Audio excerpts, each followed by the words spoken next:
Today I am making Imperial cheddar shortbread.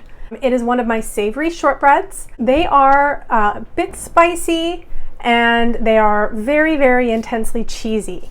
Shortbread, whether it's savory or sweet, it always tastes better a little bit after you've made them.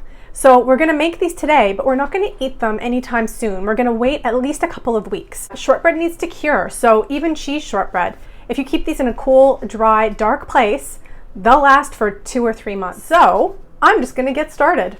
What I have here is 1 cup of butter.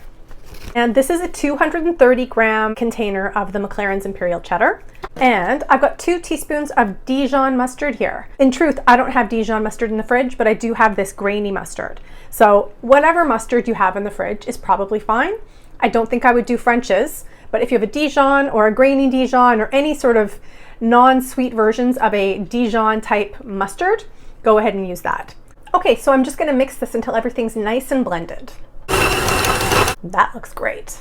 So I'm just gonna scrape the sides down, give it one more little blend, and then we're ready for the next step. So I have here 1 teaspoon of salt and half a teaspoon of cayenne pepper. So if you don't like it so spicy, you can omit the cayenne pepper. You can just put in a pinch of cayenne pepper, really whatever floats your boat. I like a little spice, so I'm gonna add the full half teaspoon. You know, just make it to your own taste. Whatever spice you like is nice. And this is 2 cups of flour. So I'm gonna add this in 2 additions. Half of it now. Hear the noise it's making, that it's starting to form a ball on its own in the mixer. I'm gonna give it a little scrape as well, because I find what happens is some of the dry ingredients get sort of stuck at the bottom, and we wanna save them and bring them up to where the party is. And this is a very sticky dough at this point, because that cheese and that butter is rich, and they're pretty melty and pretty sticky. Okay, add the rest of the flour. So you can see it's starting to labor a little bit because that's a very stiff dough. All right, so I'm just gonna remove the dough from the bowl and plop it down on a piece of wax paper. Like, it's sticky. Basically, your dough should be sticky, but not sticky in that it makes your hands dirty. When you put your finger in the dough, your finger should come out clean. So what I'm doing here is I'm just gonna remove all the dough from the paddle and then do the next step. Isn't this a thing of beauty? Just look at this big orange ball. I could make a lot of good jokes about this orange lump of dough. So I'm just basically sort of smacking it around a little bit, just so that it sort of compacts a bit.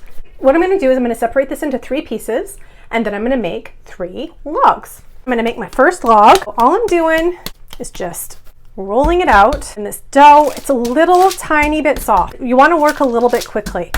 Patting it down to the approximate size I want it to be. You can really beat your logs and get your frustrations out.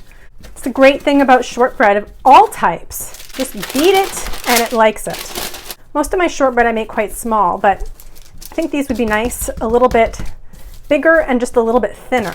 What you want to do, once you get it to sort of the approximate sort of shape you want it to be, then we're going to do a little smoothing. So you just fold over the wax paper, smooth, smooth, smooth, and then you kind of pull from the middle and then roll it over. There's not really any wrong way to do this. You're not going to mess it up. Roll it over, smooth, smooth, smooth. And you just keep doing it until you get it to the shape you want it to be. Looks pretty great. Just gonna squaring it up a little bit. And the best part of using the wax paper is you can just use it to roll up your log, to put it in the fridge, to chill. I am ready to slice this shortbread. I've got my sharpest knife, and I'm going to simply slice and bake. I want these to be on the thinner side and crispy. So I'm slicing them about that thick. That's about 1/8 of an inch, maybe a little bit bigger. Theo, please don't jump up here. Just stay down there. Yeah, I know. So I'm just gonna place these on my cookie sheet, fairly close together. They don't spread too much, but I always like to give them a little bit of leeway, just in case. So I'm going to put these in a 400 degree oven for 8 to 10 minutes. So my Imperial cheddar shortbread have come out of the oven and they look delightful. They're uber thin. They've spread out just a little bit. If you like cheese nips, like I like cheese nips, this will replace the cheese nips. They are so good. Stop. Okay. And this is what I love about the grainy mustard, is that you can see the little mustard seeds in the cookie. I think it's quite pretty. These are the best. Honestly, they have got the best cheese flavor out of any cheese shortbread I've ever made. If you like super cheesy crackers, you will love these. Try making them for yourself and you will see what I'm talking about. They are the bomb. If you want to make this recipe, head on over to the website, bakewithmetv.com. I'll post it there.